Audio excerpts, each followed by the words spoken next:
And thank you everybody for coming on a Saturday morning and getting up and showing your commitment to koalas and your care for country in that way. I'm going to be talking about koala habitat and population assessments. I have the aim that potentially if people are interested in looking for koalas, either on your own property or elsewhere, that the information I give you would be able to assist you in your own searches for koalas, in your own quest in that way. So who am I to tell you guys anything at all about koalas? I'm sure there's people today who have been working with koalas for years and who have a great knowledge base in koalas. So you'll have to forgive me if I tell you things that you already know. I just want everyone to come away from today with maybe some new perspectives.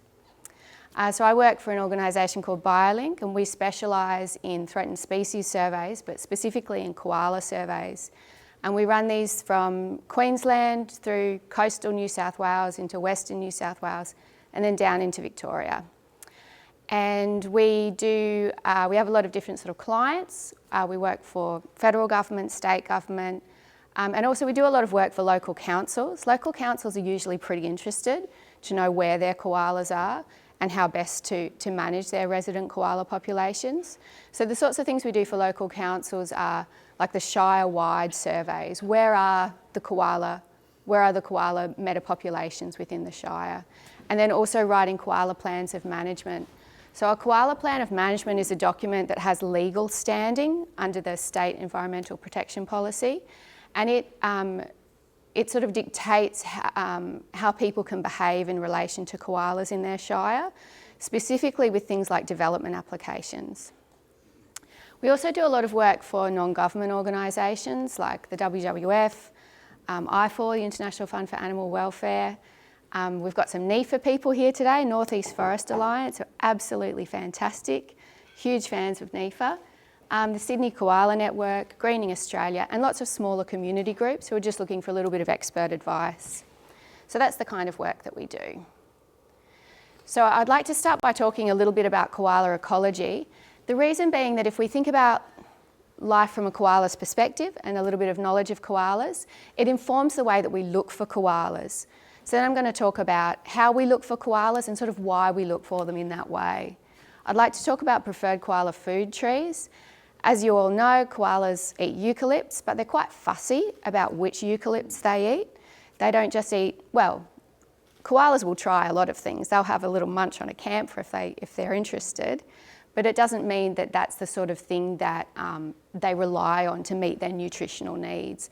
And there's a smaller suite of eucalypts, which are the species that koalas rely upon to meet their needs, and I'll talk about those.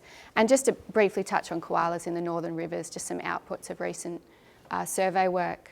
So I'm going to take it way back in evolutionary time, prehistory, and talk about koalas in that sense. So koalas have been around for more than 40 million years across the entire Australian or continental Australia, and we have fossil deposits from every state except Tasmania.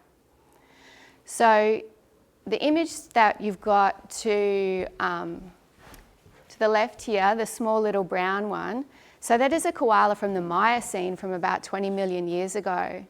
And we know about this koala, Nimio-Koala greystanisii, from fossil deposits in Riversley. So it's called the Riversley rainforest koala. And it was about 1/3 the size of a modern koala. So they've varied a lot in size and also to an extent in ecological niche over the time that we've had koalas. On the other side of the screen, you can see a modern koala, the grey fluffy fellow down the bottom there. So the scientific name for koalas is Phascolarctos cinereus. And you can see a much heftier dude sitting behind.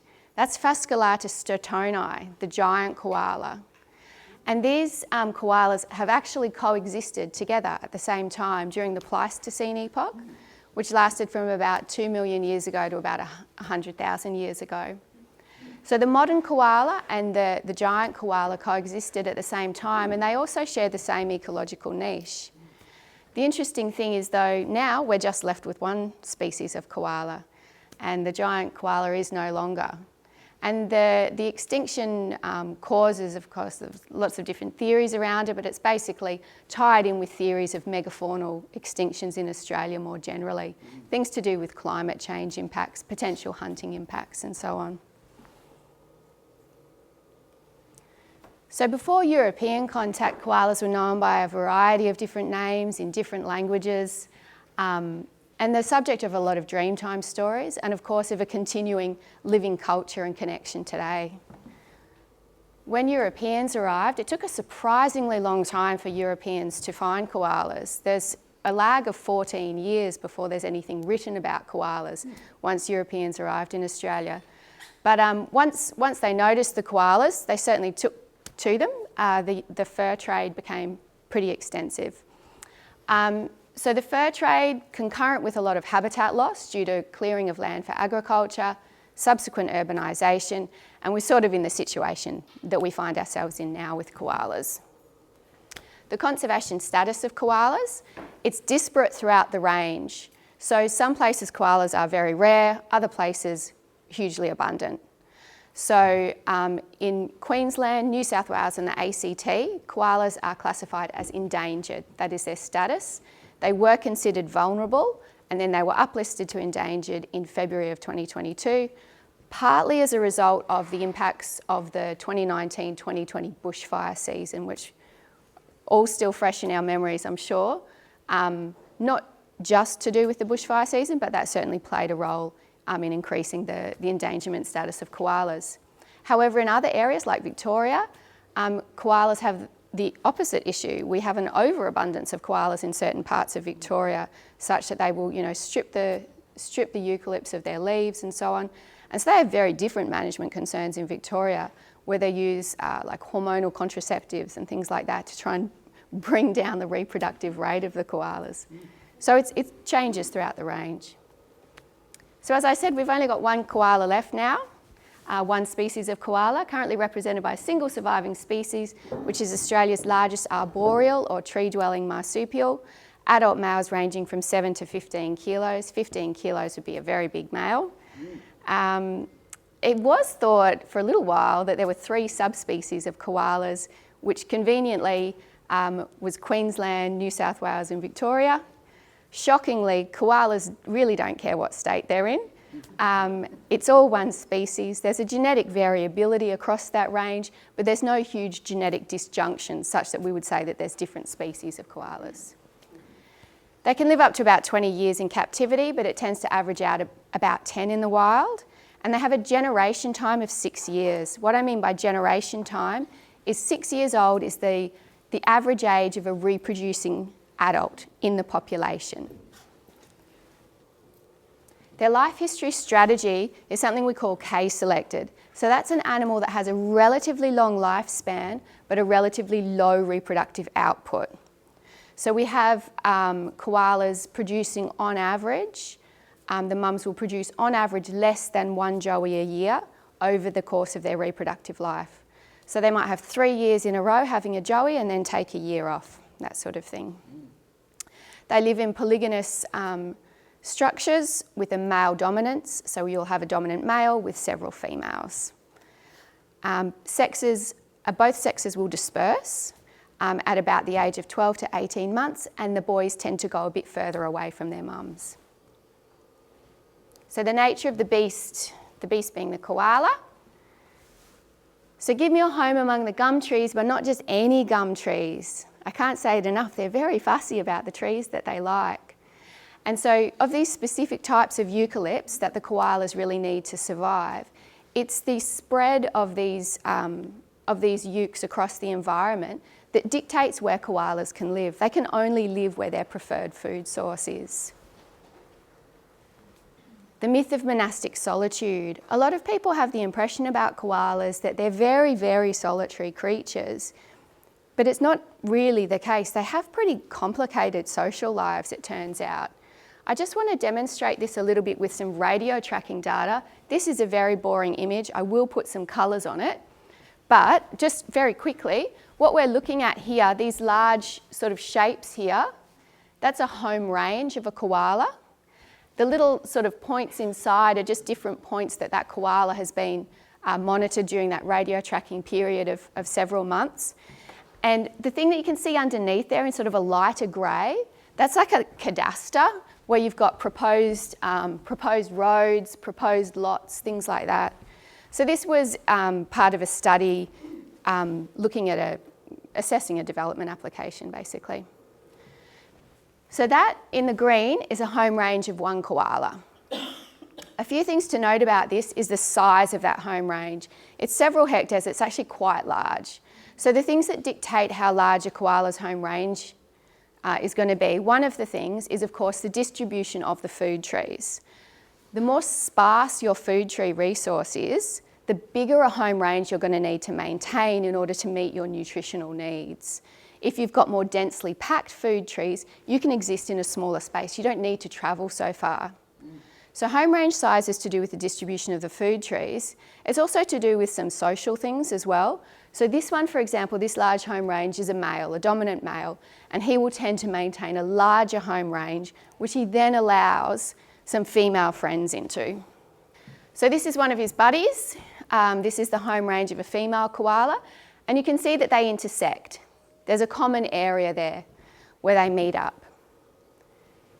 This is another female. You can see that her home range is almost completely intersected with the other female's home range, and they're both a little bit smaller than the male's home range. This is a very small home range area. So that could be, as I said, it could be due to densely packed trees in that area. Though from memory, in this case, that was a juvenile sub-adult koala who was still sort of hanging around with mum a little bit, and I think that's mum's home range there. And she exists almost entirely within the home range of the male. So a few things to take out of this, I suppose. One is that whilst all of these sort of contain home range areas, if you think about this bit just here and the trees that are just here, how important are those trees, you know, compared to maybe some of the trees down here? This is a really, really important area for these koalas. So when a population is healthy and it's at demographic equilibrium, it's going to exist in a matrices of these overlapping home range areas. And you cannot just shift them on. Do you know what I mean? This is where they live. And certain parts of that landscape are going to be hugely important to those koalas. So when a koala moves on, so for example with that sort of juvenile or sub-adult, when they do finally disperse out of that space, they're going to want to attach themselves to another breeding aggregate, another breeding group. So they'll go off, they're looking for food trees, but they're looking for other koalas. Those are the two things that dictate where they live. So in reality, they're really specialised, they have really complicated social structures with rules and regulations, so they have strong site fidelity, meaning they maintain their home range areas. And it's knowledge about this that underpins how we look for koalas. So how do we look for koalas in Biolink? We look through scats and we look through canopy searches. So we look for scats, koala poo. A koala can do between 90 and 240 scats a day. That is a lot of poo. So if a koala's been somewhere, a koala has pooed somewhere, you know? And if you think back to the other image I was showing of the overlapping home range areas, if you think of that bit where all the home ranges were overlapping, think about the trees in that area. What proportion of those trees are going to have scats under them? It's going to be a really high proportion. And another thing to realise is that koalas and koala scat is all part of an ecosystem, right? And there's unique attributes to koala scats. And one of them is that they have this koala scat moth. So there is a moth which only lays its larvae in koala poo. So we tend to, when we find scat, unless we've got a reason for taking it, we just leave it where it is because it's all part of a very interconnected system. But the bottom line is that in areas supporting resident koala populations, koala scats will be much more common on the ground and consistently replenished, so you're going to get a mix of fresh and older scat when compared to areas of otherwise suitable habitat that are currently not occupied. So you can go to beautiful parts of habitat where you see lovely food trees and so on, and there's no koalas there. That's a good thing. We do not want to be at full capacity. We need room for those populations to grow and expand and move. We don't want it to be at full capacity. So how do we identify a koala scat? The size and the shape, they're a little bit like an olive pip, is how I would describe it. They're maybe a little bit more tapered on one end than the other. Sometimes they have a distinctive little ridge line on them. You can see a sort of I know it's a little blurry in that image, but you can see a little handful of koala scats there and someone pointing at some in the ground. So the other thing you're looking for is particle size. So a koala chews its food very, very thoroughly. In order to extract, the nutrients out of what is otherwise a very nutrient-poor food source, koalas chew their food a lot. Possums, not so much. So possum scat and koala scat is quite similar in size and shape, but possum scat, the particle size is larger. So the image of the petri dish there, that was just showing a koala scat that's been put in a bit of water and broken up a bit so that you can see the particle size. And you can see it's a small particle size.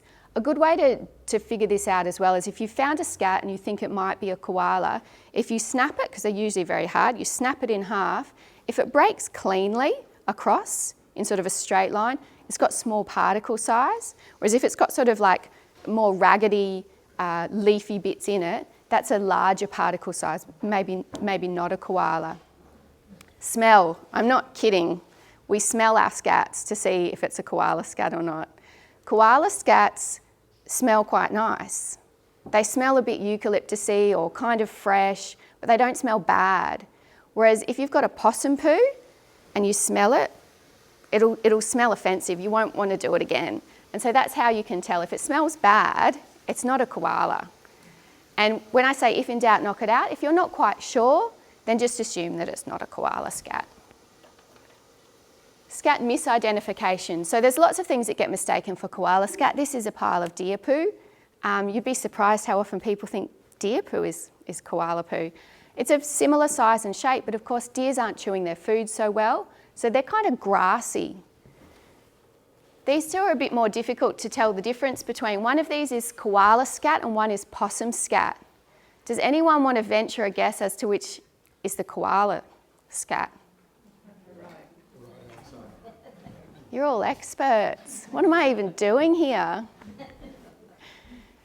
So you've all seen scat before. What are the clues that told you that this was a koala? Shape, the pointiness. You mentioned the ridge. It seems to have a ridge. You guys are onto it. I don't even know what I'm doing here. You should be telling me what to do.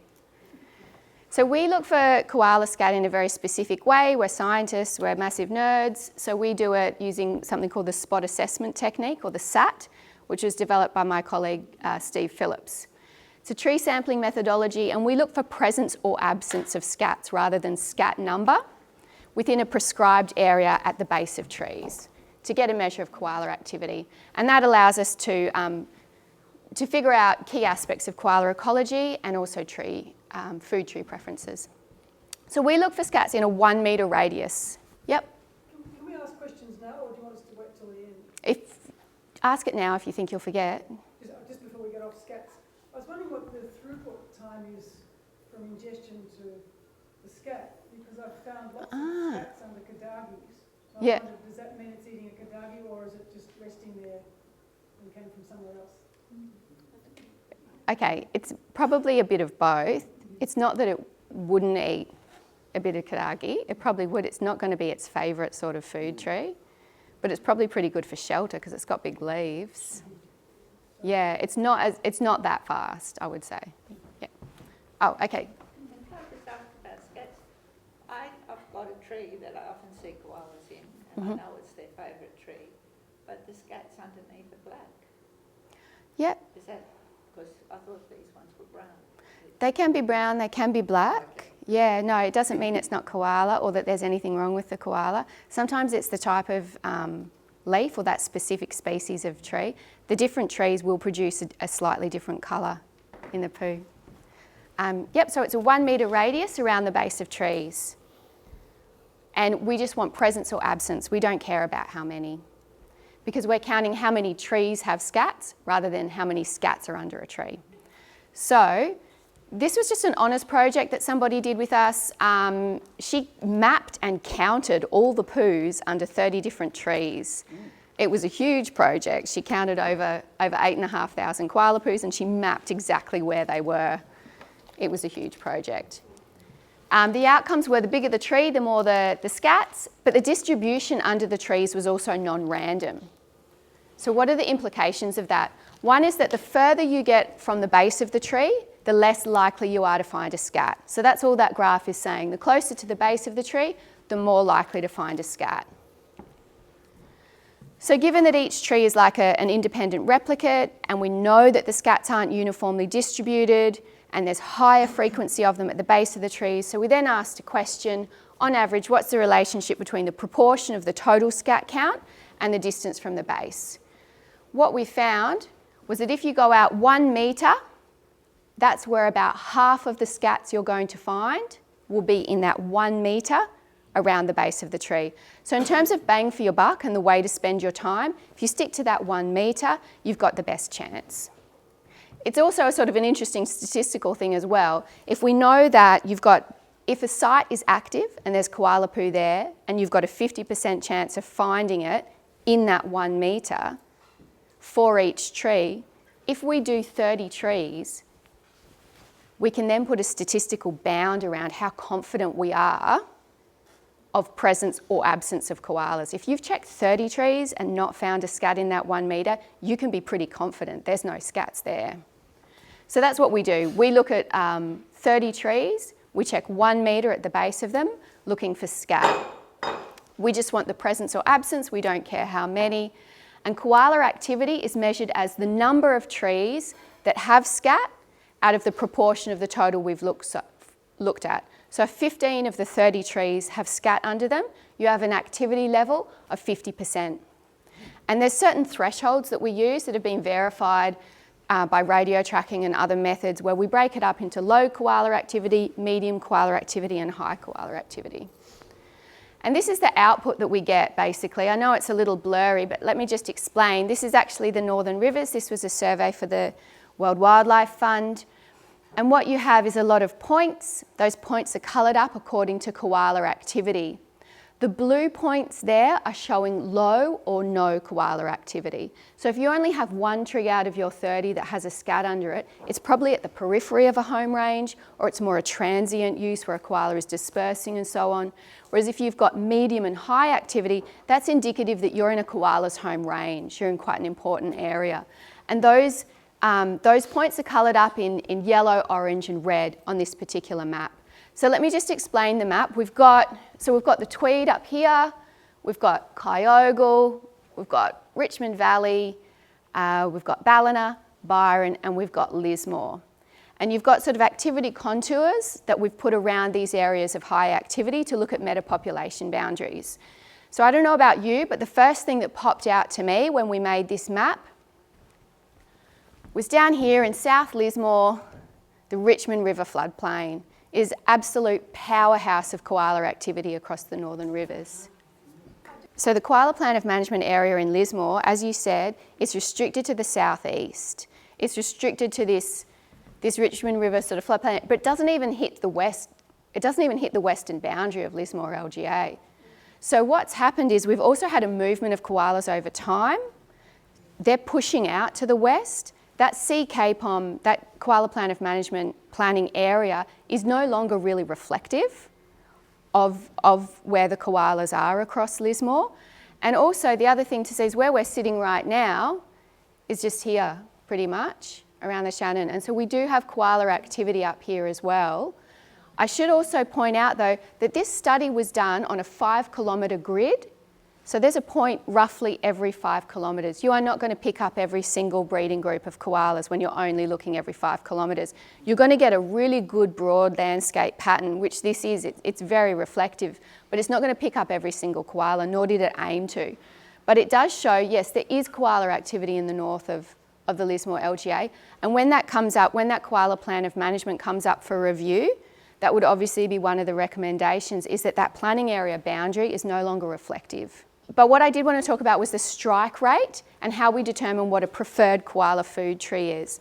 So a strike rate is the proportion of a particular species of tree that will have scat under it when we're looking at a broad area. So just looking at this bar here, so the strike rate here is over 25%. And the species of tree, it says EMIC, you can't read it. For Eucalyptus microcories, it's a tallow wood. So in the particular study that was done here, 1/4 of the tallows had koala poo under them. So that's a lot. Down here we've got Eucalyptus carnea, so we've got a white mahogany.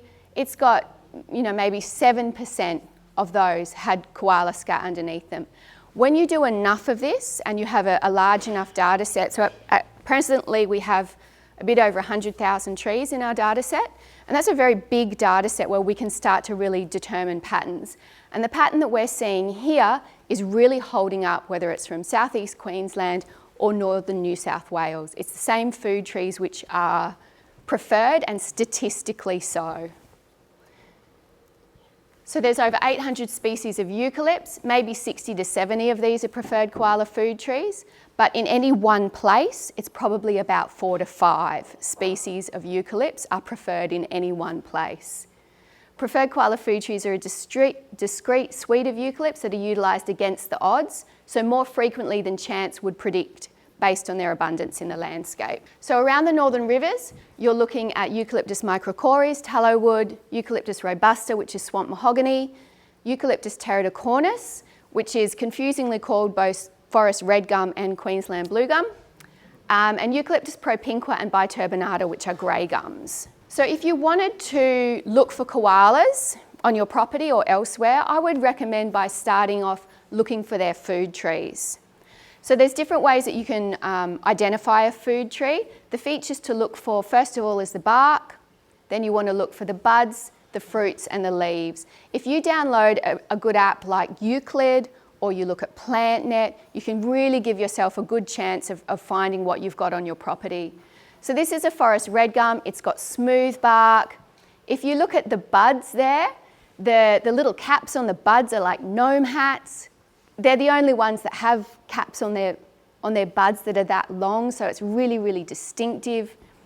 And you can get a good feel for what you're looking at. Swamp mahogany, Eucalyptus robusta. Robusta, it's a robust tree. It has big green glossy leaves. It has larger fruits on it. Small fruited grey gum, a Eucalyptus propinqua. It is what it sounds like. It's got small fruit. It's got grey bark.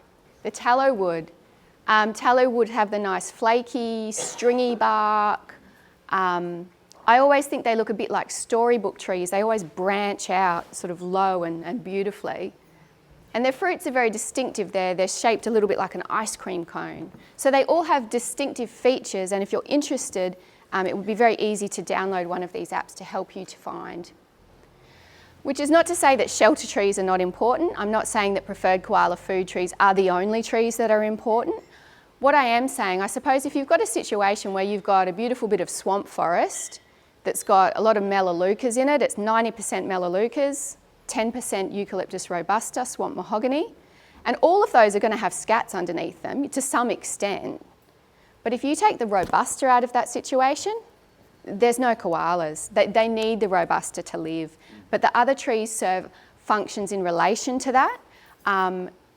Trees, particularly turpentine and brush box, really nice shady trees that have good thermal properties where they can keep a koala cool. Things about trees that are very leafy and provide those nice comfortable spaces on a hot day shouldn't be overlooked. And there's been some really interesting studies on the size of trees, looking at the thermal properties of big trees. So I don't know how many of you guys hug trees. I would recommend it, yep.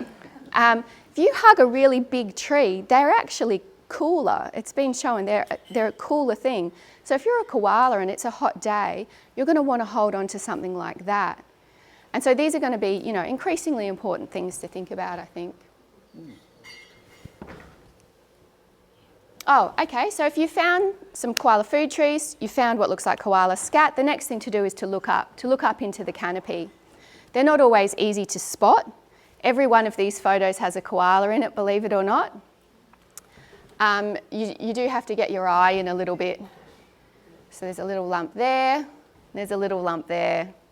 So you can get a feel for it after a time though. And just to thank you for your time, and if anyone had any questions. Thank you.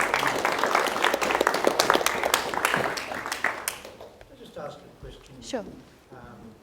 There's a big push from developers and that through these zombie DAs Yeah. right down the coast of New South Wales. Mm-hmm. Some of them are coming from Queensland. They're more interested in just taking over areas for not public housing or affordable housing, but they'll push right into koala areas. Mm-hmm. And of course, we've got forestry quarters being subsidised and just wasting a lot of our forests. When you say the councils have got power to override those, quite often they don't notify the community that developments are going on, but they put an ad in the paper and it's more like they don't notify the ratepayers. How much statutory authority is coming through now to try and help us protect these areas? There's always going to be loopholes. There's always going to be loopholes for forestry. Yeah. So the koala plans of management and even the state environmental planning policies don't necessarily relate to forestry. They get a pass. They're also often, as the other audience member was saying, can simply relate to a part of an LGA and not the entirety of an LGA. And so it has different standing according to where you are, even if that isn't reflective, say, of the koala activity at that particular location. So yes, there's legal standing, and it does make a difference, absolutely, for development applications when it can apply, but it can't always apply, unfortunately. And now we've got two sets, a weeping set in our rural areas compared to the area immediately around Sydney, and that's what the koala wars were all about. Yeah. Yeah, it's very political. Yeah. Extremely. I thought your point was really good about how if there's good habitat trees and you don't find evidence of koalas through stats under them, it's still important for those trees or habitat because it gives the population room to expand and grow. Yeah.